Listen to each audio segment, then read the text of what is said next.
Howdy folks, Spencer here, and today I want to go over the latest patch news for STO on both PC and console. As always, chapters are listed down below. First up, the Star Trek Online Twitter account put out an announcement earlier today saying that captains on all platforms are going to be getting a Phoenix Prize Pack event starting tomorrow. And the blog that they link to says at the top the exact same thing. All platforms starting tomorrow. Tomorrow would be March 27th. But when we go down just one line and start reading here, it says that it's PC only and that it's actually starting up on Thursday, March 28th.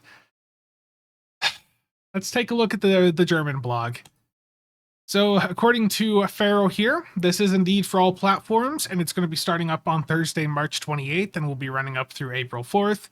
While this event is active, you'll be able to go to Grim on Drozana or Ona on DS9 once a day to pick up some free Phoenix Prize Packs. And during this event, you're also going to be able to go in and convert your ultra rare, your rare, and very rare tokens over to the experimental ship upgrades. So I've talked about this in the past. That is the most cost-effective way for you to get those upgrades in the game. So if you've been looking to stockpile a bunch of those up, this is an event you should take advantage of. Keep in mind, though, that the upgrades obtained from the Phoenix event are bound to you. So only get them if you're intending to use them for yourself.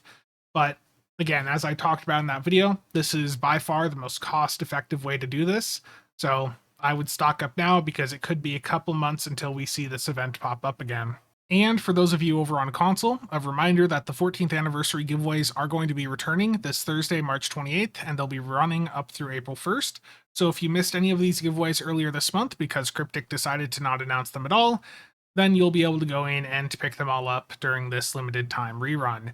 So again, you can go in and pick them up if you didn't already pick them up. If you already did, I doubt you'll be able to pick them up again.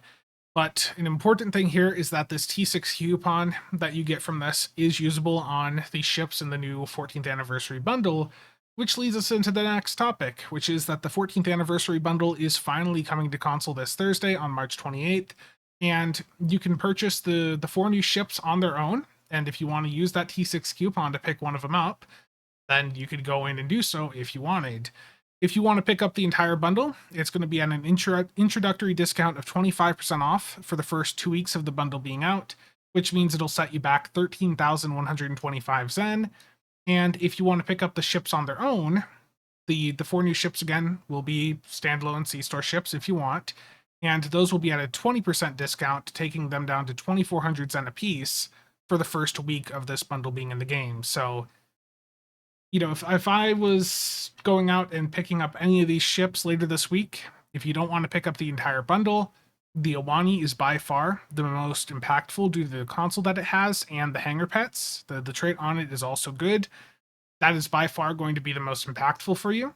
The Atlantis also has a pretty good starship trait on it, but aside from that, the Awani is really the big star of this bundle. So the ship itself isn't going to be the funnest to fly. Again, it's just the accessories off of it that are really good. So if you're looking to just pick up one ship, the Awani is the way to go. But if you're looking to pick up the entire bundle, 25% discount isn't amazing. I would say to just wait for a future 35% bundle sale, which you guys will probably see pop up again in the next month or two. So if you want to pick the bundle up right away, it'll be there this Thursday for you. But I think I would wait for a full 35% bundle sale for this one. Next up, for those of us on PC, the new Muds bundle containing the Atlas with the DPRM and the Enterprise J variants is going to be dropping this Thursday, March 28th. And I did a breakdown of this bundle last week in which I was pretty positive because I'm personally excited about picking this bundle up. I want to get the DPRM on some more characters, I actually want to fly the Marion on some characters also, and I want to play around with some of those other Enterprise J variants, especially in Trisander's streams. But I have received some criticism for just how positive I was in that video, and I think that criticism is justified. I think most people are looking at this bundle explicitly to get the DPRM, and I think the DPRM console is good. But something to keep in mind is that the ship that the DPRM comes on, the prototype Dreadnought Cruiser, it sucks. Like, it really isn't good by modern standards.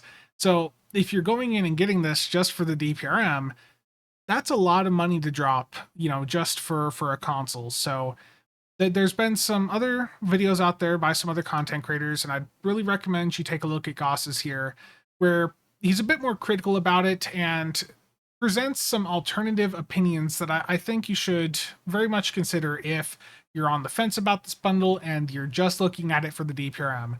The DPRM, again, is a really good console, but $150? I don't know. You're not going to get $150 out of just that one console.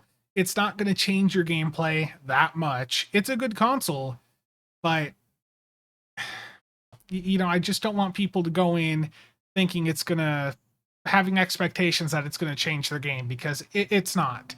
It's a good console. It's good at what it does. It's arguably still best in slot for that survivability and damage boost it provides for that limited time, but there are alternatives out there, and Goss's video goes over that very well, and I'll have that video linked down below. Next up, for those of us on PC, the patch earlier today hit Azure Nebula Rescue's ability to be done completely AFK in a private TFO. You do now need to rescue a certain amount of ships in order to get any reward from that TFO, including your event progress.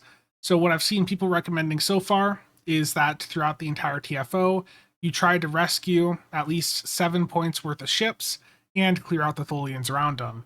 If you're able to do that throughout the entire duration of the TFO, you should be fine. But if you don't do that, if you just rescue one ship, it does appear that that will fail you and not give you any reward. And for the PC patch today, there were some really nice balance issues fixed here. So the Pavin Proton 3-piece was giving cooldown reduction to everything when slotted. That has now been resolved, so good fix there. And for the Pavin set, the console is now giving a Proton buff, which it wasn't before. So if you're doing a Proton build, the console is actually going to help you out now. The flagship staffing trade-off of the Iwani is no longer reducing the cooldown of everything on your build when activated. And the Dark Matter Anomaly console is no longer usable during the briefing phase of TFOs. So you can't use that to grief an infected moving forward by aggroing the enemies at the start and causing them to move towards the spawn point. So good changes there. And for those of you interested in the DPS chase, with the issues with flagship staffing and the Pavo 3-piece having now been resolved, there's been a partial wipe on the SCM space tables. Anything over 100k on Infected Advanced or Elite or Hive Elite that was uploaded between February 15th and March 26th of 2024 has been removed from the table. If anything is re-uploaded from that time period, it will be pulled back down. But anything after the patch today on March 26th will be allowed to remain on the table long term. Now, I know that these partial wipes are not the most popular, and I wish that there was an alternative solution within SCM, but as many of you know, the developer for SCM hasn't been around for a long time.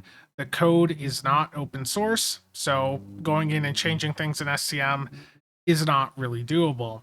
That's why there's been development on a new parser, the open source combat log reader, and it has been just massively developed in the past couple of months. Shinga and Kraust have done a lot of work with it, and there is a very nice beta version of it that you can go and try out over on the GitHub page that I'll have linked down below. It is very functional, and it is very rapidly approaching feature parity with SCM, and in some ways has exceeded the features that SCM has to offer. Especially when you're looking at the league tables here on OSCR, you can see that there's a lot more tables, and there's room for us to have more than that. We can have seasonal tables here, and we can add in tables for whatever queue that people are interested in.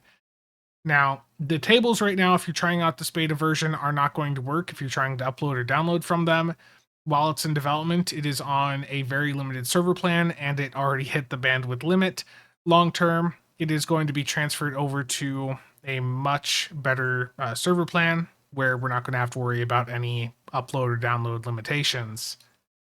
And you can go in again and mess around with this yourself. Again, the link will be down below. If you run into any issues with it, if you find that you have an ability that is just causing the entire thing to break, make sure to report it over in the OSCR support channel in the Builds Discord, which is also linked down below.